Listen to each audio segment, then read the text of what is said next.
কুন্তলিত বিজ্ঞান শাখাত উচলিল সান academy senior secondary school. বিজ্ঞান শাখাত উচলিল কুন্তলি সান একাডেমি সিনিয়র সেকেন্ডারি স্কুল। ইয়াকে কেন্দ্ৰ কৰি বিদ্যালয়খনত শিক্ষক ছাত্ৰ ছাত্ৰীৰ মাজত আনন্দ বিৰাজ কৰিছে। কামৰূপ জিলাৰ কুন্তলিত অৱস্থিত ব্যক্তিগত খণ্ডৰ শৈক্ষিক প্ৰতিষ্ঠান সান একাডেমি সিনিয়ৰ সেকেন্ডাৰি স্কুলে উচ্চতৰ মাধ্যমিক চূড়ান্ত পৰীক্ষাৰ ফলাফলত সুনাম কঢ়িয়াই আনিছে। জানিব পৰা মতে বিদ্যালয়খনৰ পৰা উচ্চতৰ মাধ্যমিক চূড়ান্ত পৰীক্ষাৰ কলা শাখাত 100, বিজ্ঞান শাখাত 42 আৰু বাণিজ্য শাখাত 13 গৰাকীকৈ ছাত্ৰ ছাত্ৰী অৱতীৰ্ণ হৈছিল। সেইমৰ্মে ঘোষিত পৰীক্ষা কলা শাখাত এজনে ষ্টাৰ আৰু 27 গৰাকী, প্ৰথম বিভাগ বিজ্ঞান শাখাত 8 গৰাকী ষ্টাৰ আৰু 32 গৰাকীয়ে প্ৰথম বিভাগ আৰু এগৰাকীয়ে ষ্টাৰ আৰু 5 গৰাকীয়ে প্ৰথম বিভাগত উত্তীৰ্ণ হয়।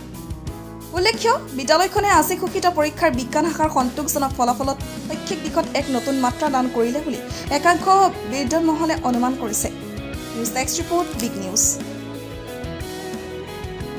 যেহেতু উচ্চতৰ মাধ্যমিক চূড়ান্ত বৰ্ষৰ ফলাফল ঘোষণা কৰা হ'ল, তাৰে মাধ্যমত আমাৰ সান একাডেমি কুন্তলি সান একাডেমি ছিনিয়ৰ ছেকেণ্ডেৰী স্কুলৰ পৰা আমাৰ কলা শাখাত 100জন ষ্টুডেণ্টৰ ভিতৰত 27জনে ফাৰ্ষ্ট ডিভিজন পাইছে আৰু এজনে ষ্টাৰ মাৰ্ক পাইছে। ছায়েন্স শাখাত আমাৰ 42জন ষ্টুডেণ্টে এপিয়াৰ হৈছিল, তাৰে মাজত 32জনে ফাৰ্ষ্ট ডিভিজন পাইছে আৰু 8জনে ষ্টাৰ মাৰ্ক ল'বলৈ সক্ষম হৈছে।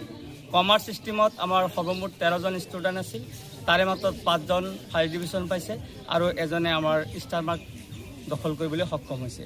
সৰ্বমুঠ আমি আগন্তুক বছৰতকৈ এইবিলাক আমি আৰু আমাৰ ফলাফলটো ইনক্ৰিমেণ্ট কৰিবলৈ সক্ষম হৈছোঁ। সৰ্বমুঠ 64জন ল'ৰা ছোৱালী আমাৰ ফাৰ্ষ্ট ডিভিজন দখল কৰিবলৈ সক্ষম হৈছে, তাৰে মাজত 10জনে আমাৰ ষ্টাৰ মাৰ্ক দখল কৰিছে।